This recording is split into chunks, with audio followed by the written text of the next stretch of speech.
శ్రోతలందరికీ నమస్కారం అండి. ఇప్పుడు మనం వినబోయే కథ అమెరికా సంబంధం. రచించిన వారు వెంకటరావు గారు. ఇక కథలోకి వెళ్తే సాయంత్రం 5 గంటలు అవుతుంది. పబ్లిక్ పార్కు మనుషులతో నిండిపోయి కిటకిటలాడుతుంది. పార్కులోకి వెళ్ళి ఓ చెట్టు కింద కూర్చున్నాడు లక్ష్మణ్. లక్ష్మణ్ హీరో కృష్ణలా అందగాడు కాకపోయినా బాగానే ఉంటాడు. ఓ గవర్నమెంట్ ఆఫీసులో జాబ్ చేస్తున్నాడు. చాలా మంచివాడు, చురుకైనవాడు అని అతన్ని తెలిసిన వారందరూ అంటూ ఉంటారు. ఈ మధ్యే అతను 32వ సంవత్సరంలోకి అడుగుపెట్టాడు. చాలా మంచివాడు. పాపం అతనికి వయసు అయిపోతుంది. బ్రహ్మచారిగానే ఉన్నాడు. కొంతమంది యువతి యువకులు అక్కడక్కడ జంటలుగా కూర్చున్నారు. కబుర్లు ఆడుకోవడాన్ని చూసి నాకెందుకీ బ్రతుకు, ఎవరి కోసం బ్రతకాలి, 32 సంవత్సరాలు వచ్చినా నాకు పెళ్లి కాలేదు, నాకు ఈ జన్మలో పెళ్ళవుతుందా, లేక జీవితాంతం ఇలాగే ఒంటరిగా బ్రహ్మచారిగా బ్రతకడమేనా, విషాదంగా మనసులో అనుకున్నాడు. కాసేపటికి నీరసంగా పార్కులోంచి బయటకు వచ్చేశాడు. ఇంట్లో తన గదిలో అద్దం ముందు కూర్చొని తల వెంట్రుకలను చూసుకుంటున్నాడు. కొన్ని తెల్లని వెంట్రుకలను వెక్కిరిస్తున్నట్లు అనిపించింది అతనికి. వాటిని ఒక్కొక్కటి తీసి అవతలకు పారేస్తున్నాడు. తెల్ల వెంట్రుకలు వస్తూనే ఉన్నాయి. అందుకే చాలా వరకు బట్టగుండు వచ్చేస్తుందని పాపం అనుకుంటున్నాడు. తర్వాత ఓరి దేవుడా అని బిగ్గరగా అరిచాడు. ఆ అరుపుకి వంటింట్లో ఉన్న అతని మామ పరుగు పరుగున వచ్చింది. ఏరా నాన్న అలా అరిచావు లక్ష్మణ్ అని అడిగింది. అంతలోనే అతని పక్కనే కూర్చొని తలను నిమురుతూ ఏరే కన్నా ఆకలవుతుందా చెప్పరా నాన్న అంది ఆప్యాయంగా. ఆకలవడం అటుంచి ఇప్పుడు నా వయసు ఎంత బామ్మ అని జీరగొంతుతో అడిగాడు. ఎంతరా, ఓ 32 సంవత్సరాలు అంతే కదా అంది బామ్మ. అబ్బా నీ అబ్బ కడుపు కాల 5ో 10ో అయినట్టు ఎంత ఈజీగా చెబుతున్నావే, 32 అని. ఏం బాబు అసలు నీకు ఈ వయసు ఏమైంది కనుక్కుంది బామ్మ. కాబోతుంది. ఏం కాబోతుంది?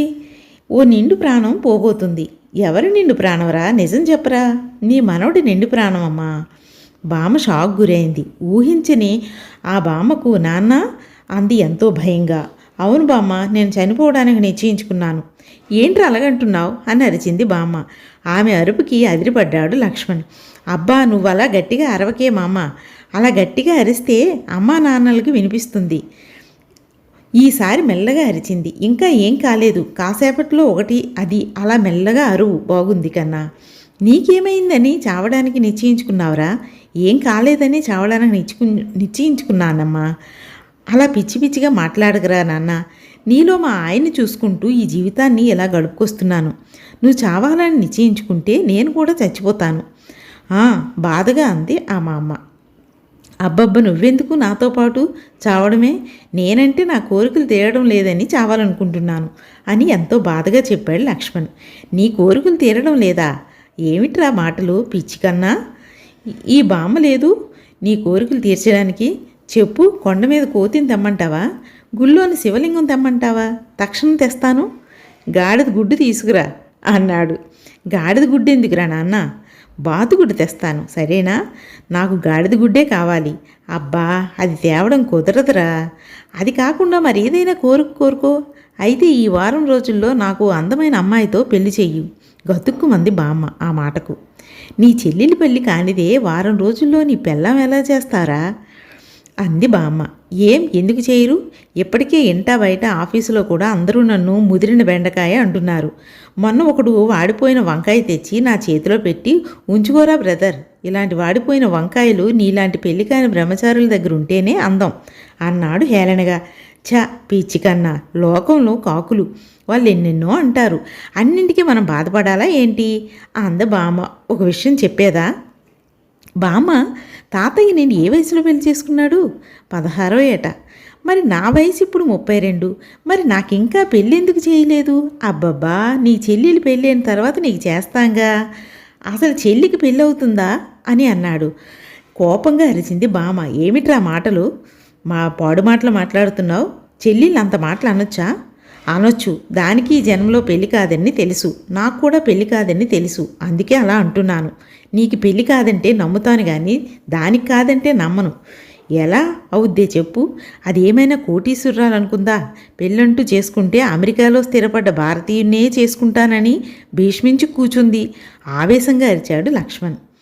అదనలా కోరిక కోరుకోవడంలో తప్పేముందిరా? ఏదో అది అమెరికాలో స్థిరపడ్డ అబ్బాయిని పెళ్లి చేసుకోవాలని చిన్న కోరిక కోరుకుంది. దానికేం కాలొంక చెయ్యొంక, ఊర్వశి లాంటి అందగత్తే, దాని కోరిక తీర్చడం మన కర్తవ్యం అంది బామ్మ. బామ్మ, మనది మధ్యతరగతి కుటుంబం, దాని కోరిక ఎలా తీరుతుంది చెప్పు అన్నాడు లక్ష్మణ్ విసుగ్గా. గ్యారెంటీగా తీరుతుందిరా, అది నా మనవరాలు గర్వంగా చెప్పింది బామ్మ. విసుగ్గా చేత్తో తన బట్టగుండి మీద మొట్టుకున్నాడు లక్ష్మణ్. ఏంట్రా కన్నా, నీకు నువ్వే అలా తల మీద కొట్టుకుంటున్నావు. 5 సంవత్సరాల క్రితం మీ తాత అలాగే తల మీద మొట్టుకొని నన్ను ఒంటరిదాన్ని చేసి వెళ్ళిపోయాడు. నువ్వు కూడా ఆయనలా వెళ్ళిపోతే ఇక నేను ఎలా బ్రతకాలిరా ఆందోళనగా అంది బామ్మ. అటువైపుకు తిప్పుకున్నాడు. పెళ్లి కాదని నువ్వు కంగారు పడగరా నాన్న, మీ అమ్మా నాన్నలు వరుడి కోసం వెతుకుతున్నారు. ఇంకెంత, ఓ 6 నెలల్లో నీ చెల్లి పెళ్ళి జరిగిపోతుంది. ఆ తర్వాత పెళ్ళి నీదే అంది బామ్మ. తెలిసిపోయింది నాకు ఈ జన్మలో పెళ్ళి కాదని. ఛీ, బాధ మనసుతో అనుకుంటూ లేచి బయటికి వెళ్ళిపోయాడు లక్ష్మణ్. సమయం ఉదయం 10:30. ఆఫీసులో ఉద్యోగస్తులందరూ హాయిగా నిద్రపోతున్నారు. అదేమిటి ఆఫీసులో అందులోనూ డ్యూటీ టైంలో ఎవరైనా నిద్రపోతారా అని ఆశ్చర్యపోకండి. ఇప్పుడు గవర్నమెంట్ ఆఫీసుల్లో రోజు జరిగే తతంగం అదే. ఆ తతంగం అంతా ఇలాగే జరుగుతుంది. లక్ష్మణ్ మాత్రం నిద్రపోకుండా సీట్లో వెనక్కి వాలి తదేకంగా సీలింగ్ ఫ్యాన్ వైపు చూస్తున్నాడు. విషాదంగా నవ్వుకుంటున్నాడు లక్ష్మణ్. ప్రాణ స్నేహితుడు ప్లస్ తోటి ఉద్యోగస్తుడైన రామ్దాస్ మెలకు వచ్చినప్పుడల్లా నిద్రపోకుండా ఉన్న లక్ష్మణ్ను చూస్తూ ఉలికి పడుతూ నిద్రలోకి జారుకుంటున్నారు. సాయంత్రం ఆఫీస్ అయిపోయిన తర్వాత అందరూ తెల్లారిందన్నట్లు ఫీల్ అయి నిద్రలేచి ఓసారి ఒళ్ళు విరుచుకొని ఆఫీసులోంచి బయటికి నడిచారు. రోడ్డు మీద నీరసంగా నడిచి వెళ్తున్న లక్ష్మణ్ను చేరుకుని, ఏరా లక్ష్మణ్, అలా హోటల్కి వెళ్ళి టీ తాద్దామా అని అడిగాడు రామ్దాస్. అలాగే అన్నట్లు నీరసంగా తల ఊపాడు లక్ష్మణ్. ఇద్దరూ హోటల్కి వెళ్ళి కూర్చున్నారు. రామ్దాస్ 2 టీలు ఆర్డర్ ఇచ్చాడు. ఏరా లక్ష్మణ్, ఈ మధ్య నువ్వు ఆఫీసులో సరిగా నిద్రపోవడం లేదేంటి? అలాగైతే నీ ఆరోగ్యం పాడు కాదు అన్నాడు రామ్దాస్. లక్ష్మణులు చెమ్మగిల్లాయి. లక్ష్మణ్ కళ్ళు చెమ్మగిల్లినట్లు ఉన్నాయి. ఆ మాటకు రామ్దాస్ ప్రాబ్లం అడిగాడు. అంతే. ఆ మాటకు ఉరిమి మంగళం మీద పడ్డట్టు బోరుమని ఏడుస్తూ రామ్దాస్ మీద పడిపోయాడు లక్ష్మణ్. ఊహించిన ఆ సంఘటనకు అవాక్కైపోయాడు రామ్దాస్. అప్పుడే టీ కప్పులతో అక్కడికి వచ్చిన వెయిటర్ నెత్తి మీద పిడుగుపడ్డట్టు జుడుక్కుమని టీ కప్పుల్ని జారవిడిచాడు. 2 కప్పులు నేల మీద పడి ముక్కలైపోయాయి. టీ అంతా నేల మీద ఒరిగిపోయింది. వెయిటర్ ఇద్దరి వైపు చిరాగ్గా చూసి నేలంతా క్లీన్ చేసి వెళ్ళిపోయాడు. ఊరుకో అన్నాడు రామ్దాస్ లక్ష్మణ్ వాదార్చుతూ. లక్ష్మణ్ కర్చీఫ్ కళ్ళు తుడుచుకొని ఊరుకున్నాడు. చెప్పు, ఏం జరిగింది? కొంపదీసి నువ్వు అమితంగా ప్రేమించే నీ బామ్మ టపా కట్టేసిందా ఏమిటి అడిగాడు రామ్దాస్. చచా, దానికే నిక్షేపంలా ఉంది అన్నాడు. లక్ష్మణ్ కాసేపటికి వెయిటర్తో భయంగా వచ్చి 2 టీ కప్పులు టేబుల్పై పెట్టి పరుగులాంటి నడకతో అక్కడి నుంచి వెళ్ళిపోయారు. అక్కడ ఉంటే లక్ష్మణ్ మళ్ళీ ఎక్కడ ఎవరి మీద పడి ఏడుస్తాడేమోనని అతని భయం. ఇద్దరూ టీ సిప్ చేసాగారు. మరేం ప్రాబ్లం లేదురా, కమాన్ టెల్ ఆసక్తిగా అడిగాడు రామ్దాస్. నీకు పెళ్ళయి ఎన్ని సంవత్సరాలు అవుతుందిరా అడిగాడు లక్ష్మణ్. దాదాపు 6 సంవత్సరాలు. చూసావా, నీకు పెళ్ళి 6 సంవత్సరాలు అవుతుంది, నాకు ఇంకా పెళ్ళే కాలేదు. నువ్వు నీ పెళ్ళాంతో 6 సంవత్సరాల నుంచి హాయిగా ఉంటున్నావు, నేను ఇంకా బ్రహ్మచారినే విషాదంగా చెప్పాడు లక్ష్మణ్. అదృష్టవంతుడివి అన్నాడు రామ్దాస్ తల వెంట్రుకల మధ్య ఉన్న మొట్టికాయల్ని బాధగా నిమురుకుంటూ. కాదు, దురదృష్టవంతుణ్ణి. నేను ఇలాగే ఓ అందమైన అమ్మాయిని పెళ్లి చేసుకుని చక్కగా కాపురం చేయాలనుకుంటున్నాను అన్నాడు లక్ష్మణ్. పెళ్ళి కాపురం బాధగా మనసులో అనుకొని అయితే చేసుకో, దీనికే ఎంత వరి అవ్వాలా అన్నాడు రామ్దాస్. కానీ నాకు ఈ జన్మలో పెళ్ళి అయ్యేటట్టు లేదురా వైరాగ్యంగా చెప్పాడు లక్ష్మణ్. ఎందుకని? నాకు ఓ పెళ్ళికి ఎదిగిన చెల్లుంది, దాని పెళ్ళి కానిదే నా పెళ్ళి ఎలా అవుతుంది? రామ్దాస్ బల్లున నవ్వాడు. అతని నవ్వు కాస్త దూరంలో ఓ కుర్చీ కూర్చొని టీ కప్పు చప్పరిస్తూ ఒక ఆయన ఉలిక్కిపడ్డాడు. ఆయన అలా అకస్మాత్తుగా ఉలిక్కిపడేసరికి వేడి టీ పెదాలకు తాకి సురుక్కుమని పెదాలు కాలాయి. చటుక్కున నాలుకతో పెదాలు తడుపుకుంటూ రామ్దాస్ వైపు కోపంగా చూశాడు ఆయన. పిచ్చోడా, మీ చెల్లెలికి కూడా మ్యారేజ్ ఫిక్స్ చేస్తే అసలు సమస్యే ఉండదు అన్నాడు రామ్దాస్ నవ్వుని కంటిన్యూ. కానీ మా చెల్లెలు ఇక్కడ వాణ్ణి చేసుకోదట, అమెరికాలో స్థిరపడ్డ భారతీయుని చేసుకుంటుందట. రామ్దాస్ పెదాల మీద నవ్వు చటుక్కున మాయమైపోయింది మాటకు. వాట్ అన్నాడు ఆశ్చర్యంగా. తన స్నేహితురాలు అమెరికాలో స్థిరపడ్డ భారతీయుని చేసుకొని అతనితో అమెరికా వెళ్ళిపోయిందట. తనలాగే నేను అమెరికాలో స్థిరపడ్డ భారతీయుని పెళ్లి చేసుకొని అమెరికా వెళ్ళిపోతానంటూ భీష్మించి కూర్చుంది మా చెల్లెలు. అమ్మో, పెద్ద సమస్యే. అవునరా, చాలా పెద్ద సమస్య. మరి మీ అమ్మా నాన్నలు ఏమంటున్నారు? కానీ వినడం లేదు మా చెల్లెలు. పెళ్ళంటూ చేసుకుంటే అమెరికా అబ్బాయినే చేసుకుంటాను, లేకపోతే అసలు పెళ్ళే చేసుకోనంటుంది తను. రేయ్, నువ్వు మంచి మంచి ఐడియాలు ఆలోచిస్తావుగా.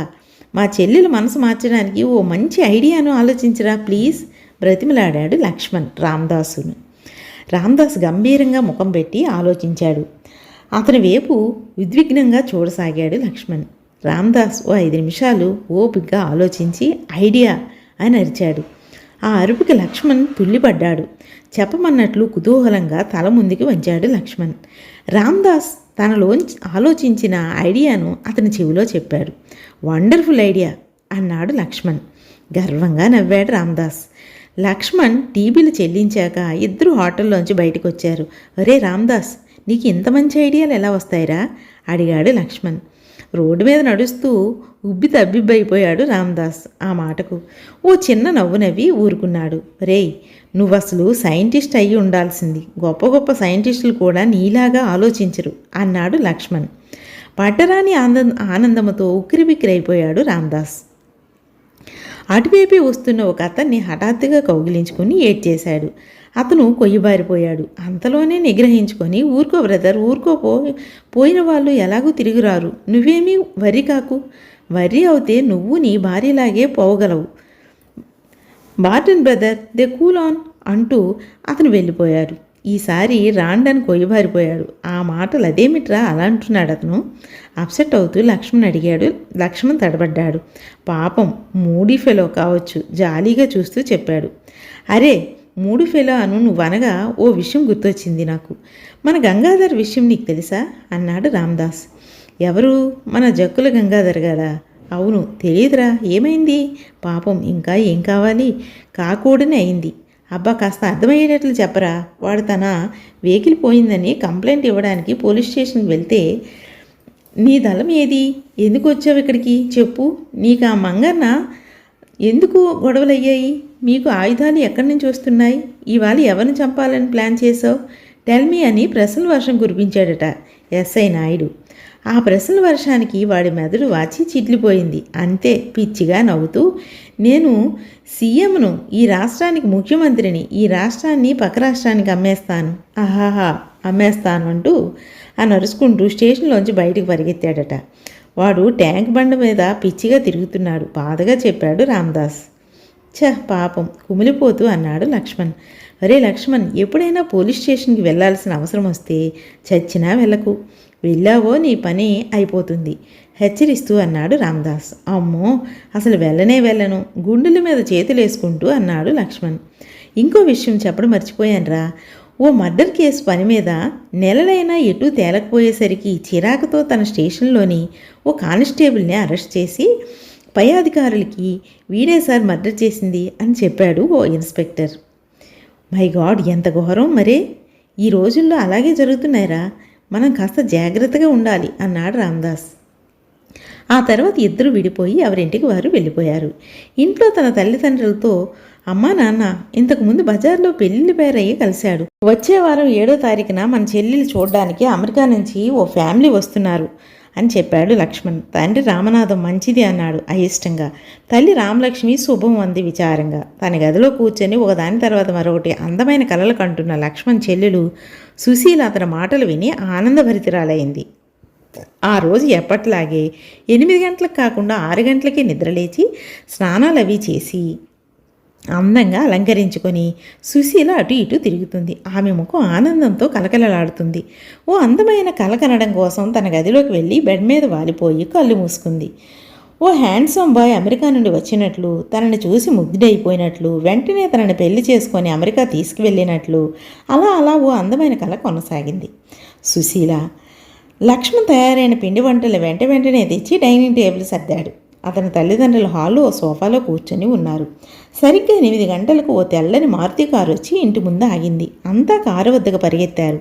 కారులోంచి సూట్లో ఉన్న యువకుడు, అతని తర్వాత ఓ వృద్ధ జంట దిగారు. సూట్లో ఉన్న ఆ యువకుడు మరెవరో కాదు, రామ్దాస్. లక్ష్మణ్ తల్లిదండ్రులు వాళ్ళని సాదరంగా ఇంట్లోకి ఆహ్వానించారు. అంతా ఇంట్లోకి వెళ్ళారు. ఒరే రామ్దాస్, నువ్వు ఈ సూట్లో అచ్చం అమెరికా అబ్బాయిలో ఉన్నావురా. సూట్లో ఉన్న రామ్దాస్ చెవిలో గుసగుసగా చెప్పాడు లక్ష్మణ్. రామ్దాస్ పొంగిపోయాడు ఆ మాటలకి. మమ్మీ, డాడీ కూర్చోండి.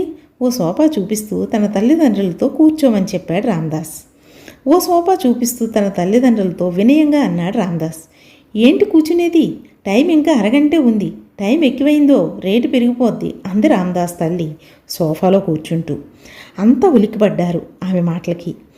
రామ్దాస్ లక్ష్మణ్తో పక్కలో బాంబులు పడ్డట్టు అదిరిపడ్డారు. రామ్దాస్లో వచ్చిన ఆ వృద్ధ జంట నిజంగా అతని తల్లిదండ్రులు కాదు, ఒక నాటకంలో ఆర్టిస్టులు. నాటకం కోసం వాళ్ళని కిరాయికి తెచ్చాడు రామ్దాస్. పళ్ళు పటపటా కొరుకుతూ ఆమె వైపు కోపంగా చూశాడు రామ్దాస్. ఆ తర్వాత లక్ష్మణ్ తల్లిదండ్రులు వంక చూస్తూ, మా అమ్మకు ఓసారి అమెరికాలో కారు యాక్సిడెంట్ అయింది. అప్పటి నుంచి సరిగా ప్రవర్తించడం లేదు, ఏదేదో వాగుతుంది. అప్పుడప్పుడు నేను డ్రామా ఆర్టిస్ట్ను, సినిమా హీరోయిన్ అని అంటుంది. మీరేమీ పట్టించుకోవద్దండి అని బలవంతంగా నవ్వుతూ చెప్పాడు రామ్దాస్. అలాగే అన్నట్లు తలకాయలాడించారు లక్ష్మణ్ తల్లిదండ్రులు.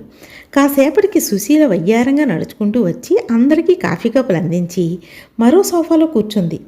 రామ్దాస్ ఆమెను కాసేపు తదేకంగా చూసి, డాడీ, మీ కాబోయే కోడలు ఎలా ఉంది అని అడిగాడు తండ్రిని. బాగుంది, బాగుంది. మా డ్రామా కంపెనీలో చేరితే గ్యారెంటీగా హీరోయిన్ వేషం ఇస్తారు అన్నాడు. అప్పుడు రామ్దాస్ అతని కాలును గట్టిగా గిల్లాడు. బాధతో ఆయన విలవిల్లాడిపోయాడు. రామ్దాస్ కాఫీ సిప్ చేస్తూ ఖాళీ కప్పుని కిటికీలోంచి బయటికి విసిరేశాడు. అతని తల్లిదండ్రులు కూడా ఖాళీ కప్పుల్ని కిటికీలోంచి బయటికి విసిరేశారు. అంతా విస్తుపోయారు. సుశీల అయితే నిశ్చేష్టురాలైపోయింది. ఏమనుకోకండి, దేనినైనా ఒకసారి వాడితే ఇక మరోసారి వాడడం మాకు అలవాట్లేదు. ఇది అమెరికాలో ఫ్యాషన్, డిగ్నిటీ స్మైల్ చేస్తూ చెప్పాడు రామ్దాస్. ఆ మాటలకు అంతా అయోమయంగా ముఖాలు చూసుకున్నారు. సుశీల కూడా, ఇదేంటి ఇలాంటి వాళ్ళు, నన్ను కూడా కొంపదీసి పెళ్లి చేసుకొని నన్ను కూడా ఓసారి వాడి తర్వాత బయటికి విసిరేస్తారా ఏంటి అని భయంగా మనసులోనే అనుకుంటుంది సుశీల. పేరు శ్రీదేవా, జయప్రద అని అడిగింది రామ్దాస్ తల్లి. రెండూ కాదండి, సుశీల్ అని చెప్పింది లక్ష్మణ్ తల్లి. చూడండి సుశీల గారు, మీకు ఏమేం డ్యాన్సులు వస్తాయి? స్టైల్గా ఏమైనా చేయగలరా అని అడిగాడు రామ్దాస్. కూచిపూడి, భరతనాట్యం వచ్చండి అని సిగ్గుపడుతూ చెప్పింది సుశీల. రెండే వచ్చా? అవునన్నట్లు తల ఊపిందామె. అమెరికాలో కూచిపూడి డ్యాన్స్ చేస్తే వెలివేస్తారు, భరతనాట్యం చేస్తే ఏకంగా చితకబాదుతారు కదూ మమ్మీ, తల్లివైపు చూస్తూ అన్నాడు రామ్దాస్. నాకేం తెలుసు అమెరికా సంగతులు అంది ఆమె. ఓ క్షణం బిత్తరపోయాడు రామ్దాస్. తర్వాత తేరుకొని సుశీల వంక చూస్తూ, మీకు బ్రేక్ డ్యాన్స్ గట్టా వస్తే బాగున్ను, అమెరికాలో వేయడానికి బాగుంటుంది అని చెప్పాడు. సుశీల ఆ మాటకు నిశ్చేష్టురాలైంది. అది సరే గాని మీరెప్పటికి ఎందరిని ప్రేమించారు అడిగాడు రామ్దాస్. ఆ మాటకు సుశీల కళ్ళు కన్నీళ్లతో నిండిపోయాయి. నాకు అలాంటి చెడుబుద్ధులు లేవు అంది రుద్దు గొంతుతో. అయితే మీ దగ్గరవన్నీ చెడుబుద్ధులేనన్నమాట. అక్కడ అమెరికాలో ఒకరిని ప్రేమిస్తూ మరొకరిని పెళ్లి చేసుకుంటే ఆ అమ్మాయి చాలా మంచిదన్నమాట. ఓ 4-5 సార్లు ప్రెగ్నెంట్ అబార్షన్లు చేసుకుంటే గౌరవప్రదమైన గర్ల్ అన్నమాట. మీకు అలాంటి మంచి లక్షణాలు లేవంటే మీరు చెడ్డమ్మాయి అన్నమాట. నేను చాలా మంచి అబ్బాయిని అక్కడ అందరూ నన్ను అంటారు. నేను ఇప్పటికీ 4 అమ్మాయిల్ని పెళ్లి చేసుకున్నాను, ఓ 5 అమ్మాయిల్ని ప్రేమిస్తున్నాను, మరొకరిని ప్రేమిస్తున్నాను బిగ్గరగా నవ్వుతూ చెప్పాడు రామ్దాస్. సుశీల ఏడుస్తూ సోఫాలోంచి లేచి తన గదిలోకి పరిగెత్తింది. రామ్దాస్ లక్ష్మణ్ తల్లిదండ్రుల వైపు చూస్తూ, నాకు మీ అమ్మాయి నచ్చింది, త్వరలో అందమైన శ్మశానంలో పక్కనే శవాలు కాలుతుండగా పెళ్లి ముహూర్తం పెట్టుకుందాం అన్నాడు. ఆ మాటలకు నిశ్చేష్టులయ్యారు లక్ష్మణ్ తల్లిదండ్రులు. వాళ్ళ ముఖంలో మార్పులు గమనించి, అక్కడ అమెరికాలో శ్మశానంలో ఎంగేజ్మెంట్ చేసుకోవడం ఓ పెద్ద ఫ్యాషన్ అన్నాడు రామ్దాస్. ఇక మేము వెళ్ళొస్తాం, మాకు డ్రామాకు టైం అవుతుంది. టైం ఎక్కువైతే మా డైరెక్టర్లు ఇవ్వాల్సిన జీతంలో 20 రూపాయలు కట్ చేస్తారు అంది రామ్దాస్ తల్లి. అయోమయంగా చూశారు లక్ష్మణ్ తల్లిదండ్రులు. ఇంతకు ముందే చెప్పాను కదండి మా అమ్మకి యాక్సిడెంట్ అయిందని అని చెప్పి సోఫాలోంచి లేచి, మేము వెళ్ళొస్తామండి, ఇక్కడి నుంచి ఓ శ్మశానంలో మేము ఉంటున్నాం. కాదు, మేము శ్మశానంలో కాదు, ఓ హోటల్లో ఉంటున్నాం, ఇదిగోండి మా అడ్రస్ అంటూ ఓ కార్డు ఇచ్చి తన తల్లిదండ్రులతో బయటికి వెళ్ళాడు రామ్దాస్. రామదాస్ లక్ష్మణ్ బయటకు వచ్చి వాళ్ళకి షేక్ హ్యాండ్ ఇచ్చాడు. సంతోషంగా సుశీల, అతనికి నువ్వు నచ్చావట, పెళ్ళి నిశ్చయం చేసుకోమంటావా అడిగింది తల్లి సుశీలను. వద్దు వద్దు, నాకు అసలు అమెరికా అబ్బాయే వద్దు. నేను అమెరికా అబ్బాయి అయితే బాగుంటుంది అనుకున్నాను, కానీ నాకు ఇక్కడే బాగుంటుంది. నాకు ఎక్కడి సంబంధాలే చూడండి అమ్మా అంది సుశీల. ఆ మాటలకు లక్ష్మణ్ తల్లిదండ్రులు ఆనందపడిపోయారు. లక్ష్మణ్ సంతోషానికైతే అవధులే లేవు. ఇక త్వరలోనే నా పెళ్లి జరిగినట్టే అని సంతోషంగా మనసులో అనుకున్నాడు. వెంటనే తన చెల్లికి వెరీ గుడ్ రా, ఇక్కడ సంబంధాలు చూసి సాంప్రదాయంగా ఉంది కానీ అని చెల్లికి నచ్చజెప్పాడు. నచ్చజెప్పడం ఏముందండి, తానే ఒప్పుకుంది అమెరికా అబ్బాయిని చూసి. వెంటనే రామదాసుని ఓ బార్లోకి తీసుకువెళ్ళి మంచి డిన్నర్ ఇప్పించాడు లక్ష్మణ్. బాగుంది కదండి కదా. అత్యాశకి పోకూడదు. ఇక కథ కంచికి మనం ఇంటికి. నమస్తే.